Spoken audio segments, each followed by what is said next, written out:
Gaëtan est un marcheur de la circonscription de Chilly-Mazarin. Et nous voulions, lui et moi, vous présenter un peu l'ambition aussi du gouvernement sur le sujet du handicap et du handicap au quotidien.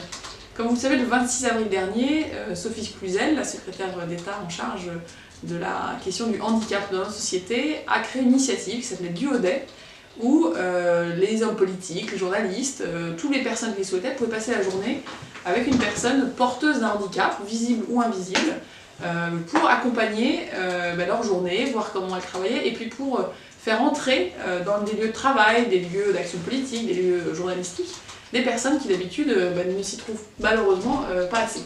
Donc Gaëtan, je le connais depuis le 7 mai 2017, le jour de l'élection du président de la République. On s'était rencontrés pour fêter l'élection. Et depuis, tu as été un soutien fidèle, actif, extrêmement mobilisé sur la circonscription à Chilly-Mazarin et puis dans le comité de Chilly-Mazarin. Donc ça m'intéressait que tu puisses d'abord venir à l'Assemblée et puis comme on va avoir cette réunion publique à Palaiseau, nous parler aussi un peu de ton parcours et de ce que tu trouves de cette initiative, d'avoir beaucoup plus d'inclusion des personnes porteuses de handicap dans les entreprises et dans la société. Qu'est-ce que tu en penses? Donc, pour moi, je vais me présenter, donc je suis Jean-Charles. Donc j'ai effectivement un handicap qui est consécutif à ma naissance en tant que grand prélat. Donc un handicap qui a été au début de mes premières années, chose d'un combat pour on va dire, un peu rattraper un peu mon retard et pouvoir ensuite avancer dans ma vie. Donc aujourd'hui je suis donc ingénieur d'études, c'est très de l'ingénierie. Donc en tant qu'ingénieur géotechnicien, je travaille donc, en particulier sur les infrastructures de transport. Pour ce qui est de la question de m'inclusion mon handicap, j'ai un handicap que je définirais comme visible et on va dire qui est un peu sujet à l'appréciation d'autrui. Je pense que chacun peut y mettre un certain curseur. Et je pense que la question de cette question-là, pour y avoir été plus ou moins confronté, finalement elle est assez porteuse aujourd'hui que j'ai envie de pouvoir porter une parole sur l'inclusion du handicap, sans dire qu'on peut avoir un handicap visible, mais on doit laisser à la personne en situation de handicap fixer ses limites. C'est pas au regard extérieur de la fixer. Ce que tu dis est très intéressant parce qu'on a une réflexion avec aussi Adrien Taquet, qui est un député qui travaille beaucoup sur la question, de dire le handicap c'est une question d'environnement et de regard.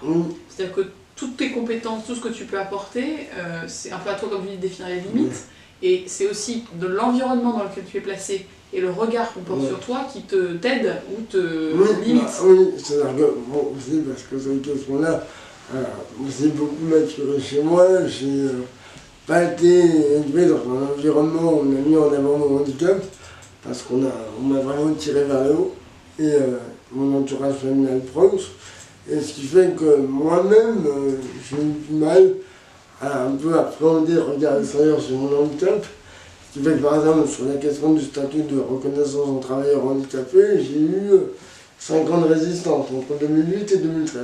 Bon, aujourd'hui, si je fais ce genre d'initiative, c'est aussi parce que mon regard sur mon propre handicap s'est beaucoup évolué et beaucoup maturé, je pense. Et moi, je te connais aussi quand tu m'écris. Tu m'écris des grands emails, hyper punchy, hyper engagés. Et ce que je vois, c'est que souvent, il y a des formats ou des formes d'engagement qui sont aussi vraiment, on sent qu'ils sont les tiens. Quand tu es à l'écrit, tu es hyper percutant, et donc je pense que dans ton métier, tu fais très bien ton métier parce que tu as trouvé la façon de le faire de manière totalement productive, efficace. On va dire que les choses de la vie ont fait que, ironiquement, je ne sais pas si j'ai contrebalancé un peu la question de mon oralité par mon écrit. Là, c'est vrai que ma mère était à la fois très littéraire et très scientifique, donc du coup j'ai été vraiment tout tiré là-dedans. Mais même dans mon milieu professionnel, je suis reconnu pour mon niveau d'écrit. Tu étais un des marcheurs de la circonscription qui m'écrit le mieux et le plus. Donc je sais ça. Et ce qui montre bien que c'est pas quelque chose qui est enfermant, ça dépend de l'environnement, de ce qu'on te demande de faire, comment tu le fais, comment tu t'appropries ton travail. Oui. Donc du coup, le 17 mai à Palaiseau, j'imagine que tu seras avec nous, tu seras sûrement là. Oui. Je pense que la discussion qu'on cherchera à avoir tous ensemble, c'est exactement ce que tu dis. C'est comment on crée un environnement où la personne porteuse de handicap, visible ou invisible, puisse aller au bout de ce qu'elle a envie de faire, et au bout de ses compétences, au bout de son projet, et que surtout, comme tu dis, le regard des autres soit quelque chose avec lequel tu vives, moins comme une barrière, mais comme quelque chose aussi qui puisse t'aider à te réaliser pleinement. Oui, c'est ça, mais ça dépend. Quand on me laisse l'occasion, si je puis me permettre, de profiter de cette vidéo, pour remercier quand même toute l'équipe de la LRN, parce que pour moi, j'étais engagé politiquement avant En Marche, et j'ai rarement reçu un accueil aussi bienveillant. C'est vrai qu'en Marche, si je puis me permettre, il y a vraiment une bienveillance dès le départ. J'ai l'impression qu'on m'a vraiment intégré aux équipes et on m'a permis un peu de me faire confiance. Donc, du coup, ça a été aussi à Frescal, j'en avais parlé lors d'une réunion publique au moment de la campagne présidentielle, mais c'est vrai que c'est vraiment louable et vraiment appréciable. Oui, un peu pour rebondir un peu sur comme tu dis, moi dès l'instant, je sais que je l'ai connu à la fois sur le plan personnel, sur le plan professionnel, avant des milieux qui m'ont paru plus à se focaliser sur la question du handicap, alors que finalement, aujourd'hui, voilà. Parce que t'apportes, c'est beaucoup d'engagement, et c'est pour ça que tu t'es engagé. Et c'est pas parce que tu as un handicap ou pas que tu peux pas être un citoyen engagé. Donc on se retrouvera à Palaiseau le 17 mai pour continuer la discussion. Merci Gaëtan. Merci. Merci.